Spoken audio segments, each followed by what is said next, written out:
కాళ్ళకి చెప్పుల్లో అయితే గీతే క్వాలిటీ పరంగా కొంత 25 రూపాయలు అయితే ఇప్పుడు ఏమీ లేవనుకోండి, 200, 300, 500, 1000, 2000 ఇట్లా ఉన్నాయంటే ఒక అర్థం ఉంది. ఏదైనా సరే నేల మీద కాలు ఆ మట్టి అంటకుండా లేదంటే ఆ గుచ్చుకోకుండా ఉండటానికి వాడడం ఒక ఎత్తు. కానీ సెలబ్రిటీ ఇమేజ్ కోసము లేదంటే కనుక ఓవర్ బిల్డప్ తెలియదు కానీ ఏకంగా చెప్పుల ధర 237 కోట్లట. అమెరికాకు చెందిన నటీ గాయకురాలు Judy Garland the Wizard of Oz చిత్రంలో ధరించిన రూబీ చెప్పుల్ని వేలం వేస్తే ఏకంగా $28 మిలియన్ 237 కోట్లు పలికినాయట. దాదాపు 20 ఏళ్ల క్రితం చోరీకి గురైన ఆ చెప్పులు తాజా వేలంలో అంత ధర పలకడం విశేషం. డాలర్స్కి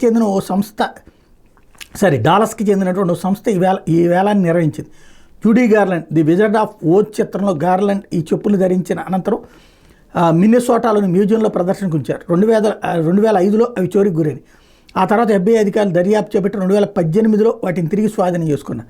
తాజాగా శనివారం ఈ పాదరక్షలను వేలం వేశారు. వాటిని ఎవరు కొనుగోలు చేశారని వివరాలు మాత్రం బయటికి తీసుకురాలి. 237 కోట్ల పెట్టి అది కూడా ఎప్పుడో చెప్పులు తీసుకొచ్చుకుని కొనుక్కున్నటువంటి వాడు మరి ఏం సాధిస్తాడో అర్థం కాదు.